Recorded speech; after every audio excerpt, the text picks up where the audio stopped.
Do you ever want to dive deeper into the Bible, but you just don't know where to begin or struggle to feel like you even have the time? When you read the Bible, do you get frustrated because you know there's so much more in there, you just have no clue how to get it out? Or maybe you just want to know the Bible better and you are looking for any resource to help. Well, then this is the podcast for you.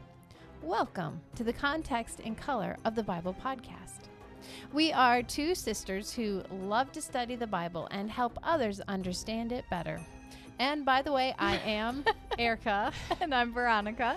When it comes to our own study of Scripture, we have found that in bringing back the context of Scripture, it adds to our understanding. It actually adds color to the black and white pages of the text. Veronica. Yes. This is what episode is it? 137. 137. I thought so. Oh, we are on Genesis 25. Yeah. My brain's slow today. Yeah.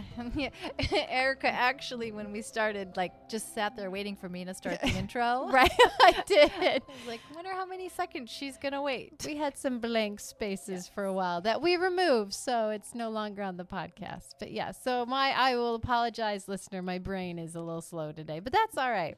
It's okay, because mine's not. You're the teacher, and I'm Veronica. teaching. Yes, so that's really all that matters. Yes. So you're going to take us into Genesis. I am. Back into Genesis. We're going to finish up the second half of chapter 25. Okay. Because we're only covering half of 25 and 26 today because we're only looking poor Isaac. This is like it for his airtime. Right. Because even 25, we already have his boys. Right. And as soon as you get into 27, we're switching to his boys. So Isaac, this desired child of Abraham and Sarah that we've waited 25 years to show up, gets like one chapter to himself in Scripture. You almost wonder if Moses was like, this isn't about you, Isaac. Right. So we're just going to make sure everybody recognizes. Because what it really is about is watching that seed. Right. And where it's going to go. Well, we already know it's going to Isaac. That's true. There's no question. Right. It's not Ishmael. Yeah. What becomes the question then is Isaac has two boys. Which one's going to get Which one gets the seed? So as you're watching this, as we're seeing these stories come out, right, it should be an obvious, I know who's carrying the seed. So as we get introduced to Esau and Jacob, watch and ask yourself, if the author's trying to say who's carrying the seed, right, watch their actions, watch their character, watch how they... Which one would you pick, dear listener? Exactly. Because I know which one I would pick. Right. So, but all of this is to say a chapter and a half dealing with Isaac. The son we've waited for 25 years. Not much airtime. Right. But we're kind of setting the stage. Because if you look at chapter 25, 19 through, I forgot. All 34.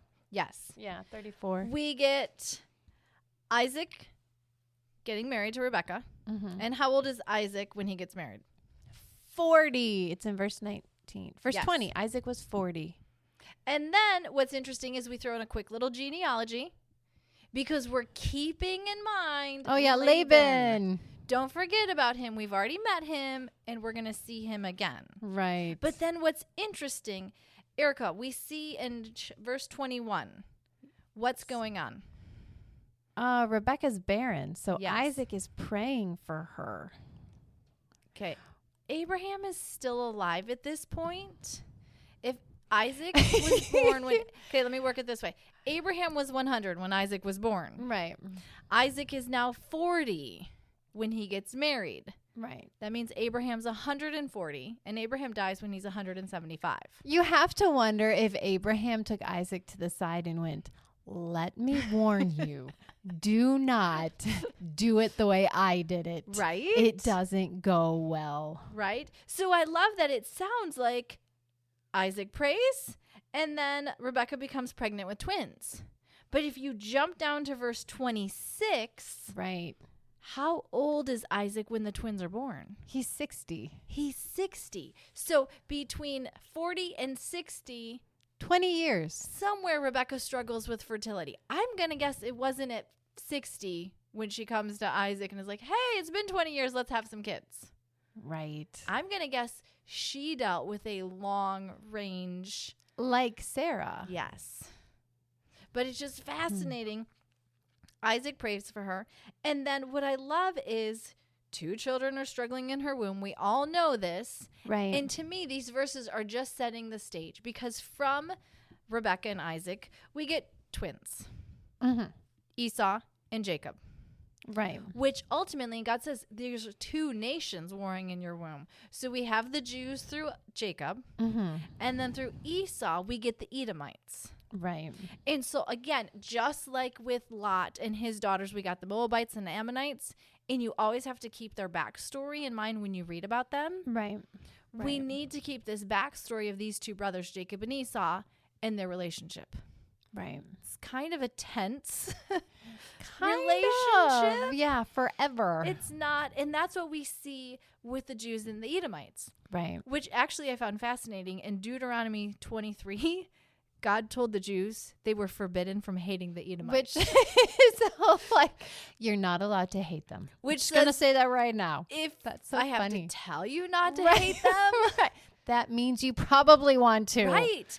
But when you get to King Saul and King David, they're constantly warring with the Edomites. Right. You see the Edomites come up in Ezekiel, Malachi, Obadiah. In Obadiah, the Edomites get the smackdown because they were very cruel to the Jewish people. So God's like, oh, no, you did not. Right.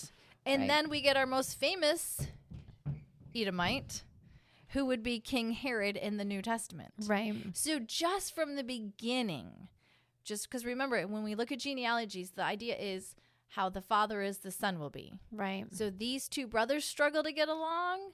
They're people. Their people struggle to get along. But I also want to point out, as we look at chapter 25, we get to this, again, stories we have heard and read Right. all the time. I mean, these are the ones we teach our kids. Jacob and Esau. Jacob is hairy. No, Esau's hairy. Oh, Esau's hairy. Right. Esau's got that goat, so Right. hairy. We'll get into that more next week. You can put a goat on the guy. Right. How hairy is Yes. he? But we quickly get this. The boys grow up.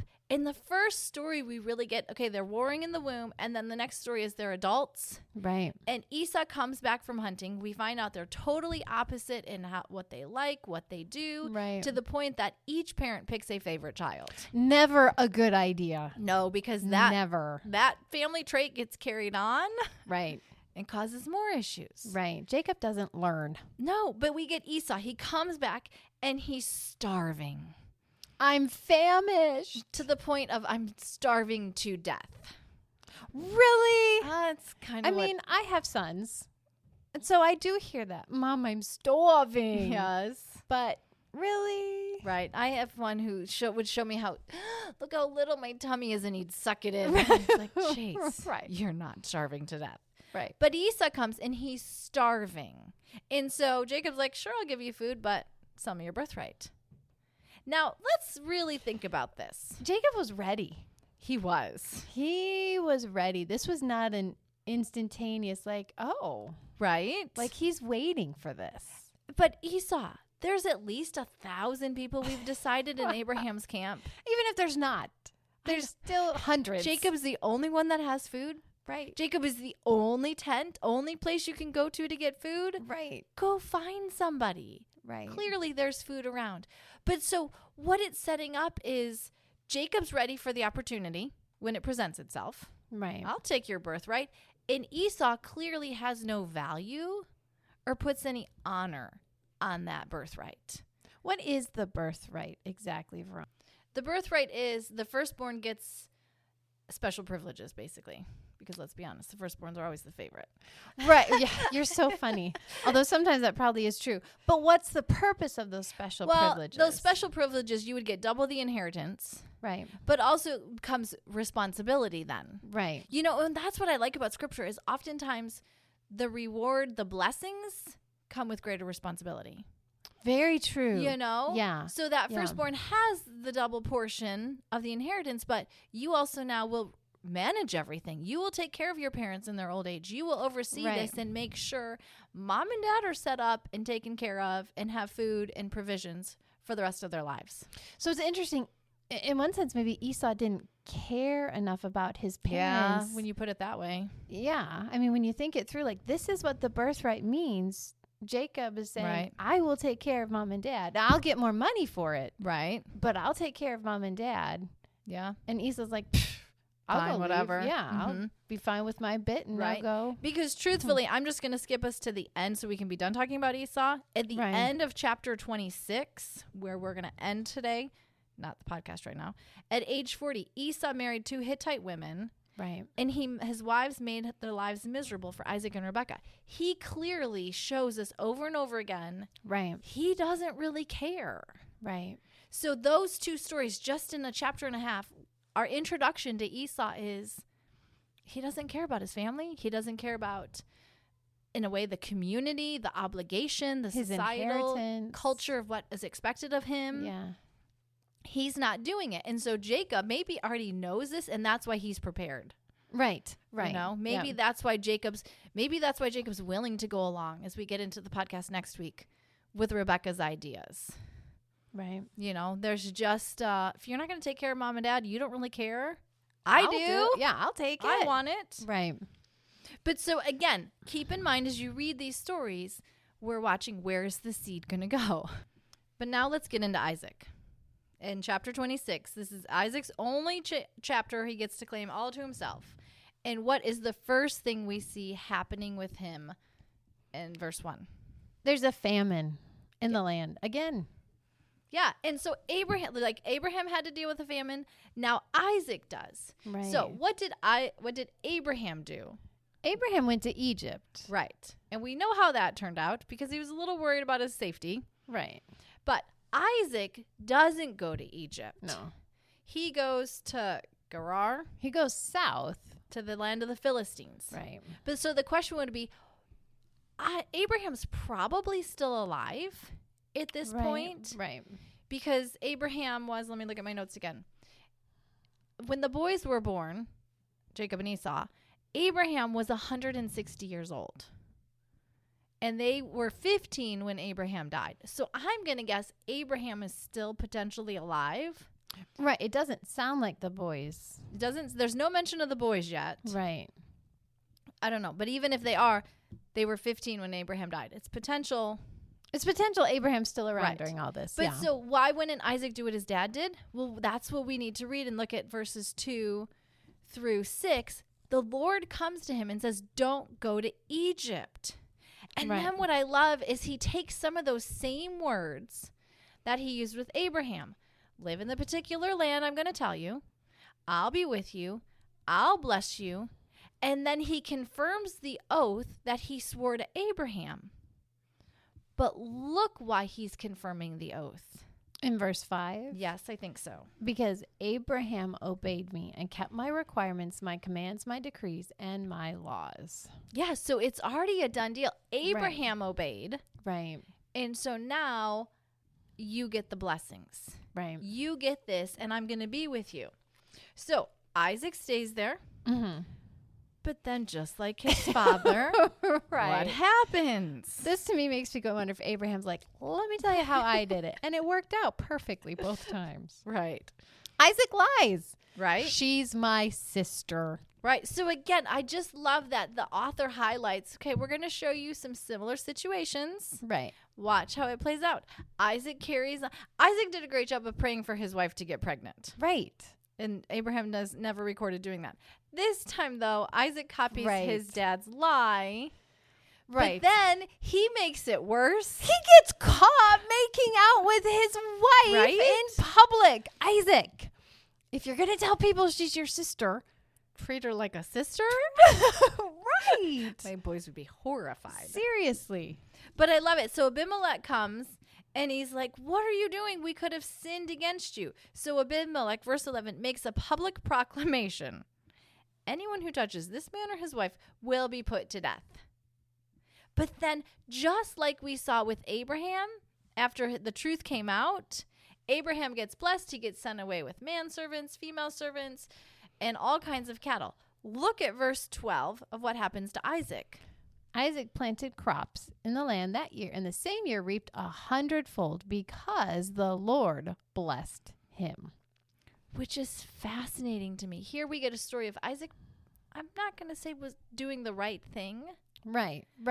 But yet God is faithful to what he's going to do. He blessed Isaac 100-fold. Right. Can you imagine if your stocks or your investments 100, came back 100-fold? That's a good way to put it. That's wow. huge. That is huge. Yeah. I mean, and so again, I'm not saying God's saying go lie and I'll bless you. No. I'm saying God is faithful. Even when his people are faithless. Yes. Mm-hmm. And sometimes the apple doesn't fall far from the tree. Right. But Isaac gets so blessed. He gets a rich man. His wealth continues to grow until the Philistines became jealous of him. And so they stop up his wealth. I just get this picture of these men going, we're going to show him. And they start kicking, they kick dirt into his wealth. Like, fine, that's what we're going to do. Like, oh, please. Right? But it's so funny. Because again, Abraham had similar situations like that. He had issues with wells. Right. And whose well is it? Yeah. And again, watch Isaac's character. How does he handle these situations? He leaves. Yeah. He doesn't make a scene. He doesn't demand his rights. He doesn't even he leaves. Yell or scream like I might be tempted to do.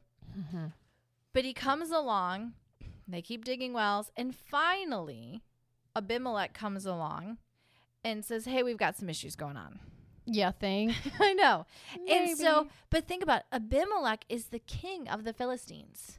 Right. Look at how he treats Isaac. Look at what he says to Isaac. I would think the fact that he even comes to Isaac. Right. Instead of sending one of his servants. Right. Just shows the respect and authority and reputation Isaac has. Right. So we don't get a big glimpse into Isaac's life. But we do get enough of a glimpse. Right. To see who he is, how he handles himself. And so, but I also like that there are troubled times in Isaac's life. Right. It wasn't like Isaac had a smooth, hey, God blessed you, everything goes smoothly. No, You know? Yeah. But after he has these troubled times, look, verse 23, actually 24. Who appears to Isaac? The Lord appeared to him and said, I am the God of your father Abraham. Do not be afraid. I am with you. And so I just like that here, God kind of did that same thing to Abraham. When hard times came, he would show up. Right. You know, we get probably most of Isaac's life, God didn't appear to him. Right. And so it's easy to get caught up in the thought of, oh, if I could have been like with Abraham or Isaac, God's always showing up to them. He really didn't. Right. In the everyday mundane tasks, right, they just went about their day. God showed up after these hard times. And what I like is what Isaac does. He builds an altar and worships there and sets up camp. So then we go on to another part where Abimelech comes and they're having some issues. And they're like, we need to talk about this. There's been some things going on. We can see the Lord is with you and we want to enter a treaty with you. Because again, go back to that idea. Whoever lines up with Abraham and his family will be blessed. Right. And their enemies will be cursed. Right. So Abimelech's like, we can see God's with you. Let's make a treaty. Right. We'll be on your side, Isaac. Right. So here's what they do, though. Not Right. only do they just make a treaty, verse 30, Isaac prepares a covenant feast to celebrate it. And the next morning they take a solemn oath and Isaac goes home and they left in peace. And what I want to talk about as we end out today is the idea of table fellowship. Because this is something I don't know that we totally grasp Right. when we read scripture. When you see two different groups coming together to eat, it was more than just literally sitting at a table and consuming food. Right. There was understanding of what it meant. I did not eat with my enemies in those days. Right. Yes. You only sit down and eat with people you are at peace with or want to have peace with. Mm-hmm. So Lois Tverberg says, the table is a place of mutual trust and vulnerability. Sitting down at the table to eat with someone meant you were in a protected relationship with them. And that word could be your house. If you see two houses coming, or the house of, that would be your family lineage. And that word table could stand for then all your family and friends, those who you trust and whom you depend on. These are the people you have table fellowship with. And you can see that showing up then, like in Psalm 23. David talks about the Lord preparing a table before him in the presence of his enemies. Because if I'm sitting at God's table, He'll protect me. He'll protect me. He is bound to protect me. Right. You see this show up in Exodus 24, Yeah. verses 9 through 11. As Moses and those 70 elders, those 70 leaders, sit at a table in God's presence. And they eat and drink. Right, because the covenant had just been established. Right. But so to me, just the idea of, okay, Abimelech and Isaac are coming to this table. We are in a place of mutual trust, vulnerability. I will protect you. You will protect me. This is where we're going to always remember, hey, remember that day we ate together? Remember that covenant we made? Right. No longer can we. We cannot be at war with each other. Right. We cannot have this antagonizing going on. But also, as we get farther into the book of Genesis, we'll see where two people who have grievances come together and eat. Right. Because you also use that table fellowship as a place of letting go of grievances and offering forgiveness. Right. So when you share that meal with a person, you're no longer allowed to bring up the grievances after that point. So pay attention when that happens later on in Genesis. Right. But I want to say for all of us, every time you take communion, you are sitting at God's table. So he's the host. Right. He's bound to protect you, to be the shelter for you. And also, it's that time of bringing up the grievances and asking for forgiveness, getting offered forgiveness from God, and then letting him go. Do you think that's what Paul means when he says examine yourself? Probably. You know, like, okay, bring up those areas where, Lord, I was wrong. Right. But Lord, this person was wrong. And right. But it also, because to me then, okay, it's not just me and God sitting at the table. Right. There's a whole group of people sitting with me. Group of us sitting at this table together. How are my relationships with them? Right. If I'm going to take communion with them, have I let my grievances go? There was a time for about 5 months I didn't take communion. Yeah. In my life. Yeah. At different periods, but there's a. Right. Yeah. Because it's like, I'm not at peace. Right. And I need time. And. Right. So and I think that's where you are examining. How am I with God? But also, how am I with those sitting at this table with me? Right. Because on the other hand, you go, okay, what an amazing thing. I am sitting at God's table. Right. You know, yes, it needs to be a somber. But there's joy, but too. There's joy and excitement of I'm eating at God's table. What does that mean? What is he offering me when I do this? Right. And so just as we end today, I like that idea of, you know, every church does it a little bit differently. Right. The time frame is a little bit different. Right. But next time you are presented with the opportunity to take communion, think about whose table you're sitting at. Yeah. And who's sitting with you. Right. It might affect whether or not you take it or how you take it. But if you know, it's coming up. Right. I need to get prepared. Right. To be make peace. Able to sit at God's table. Right. Because the thing is, once you've sat at that table and eaten with that person, are you willing to let go of those grievances? Yeah, that's why I didn't take communion, because I was struggling. Yeah. Right. So with that, it is a little bit shorter this week. That's okay, because we're sticking with how the author handled Isaac's life. Right. So there you go. So we're a little shorter. We're a little bit shorter. But next week, we need to come back to that idea of we're watching the seed. Right. Clearly, the seed is going to go with Jacob. If you couldn't tell that from the first introduction to Esau. Right. But we need to see how that relationship between Isaac and Esau and Jacob all plays out. Right. Because Isaac's not dead yet. We're not getting to the end of his life. And so we need to see what happens. Right. But thanks for joining us. This is the context and color of the Bible. As always, we are on social media. You can find us on Instagram and Facebook. We have websites where if you want to ask questions, if you say, you know what, I'm not totally sure. Maybe you think Abraham was dead in chapter 26 the whole entire time. That's okay. We're not here to say Right. we know it all. We're just here to go, let's consider all the possibilities. We're adding color to the pages of the Right. text. So, So thanks for joining us, and we'll talk to you next week. bye-bye.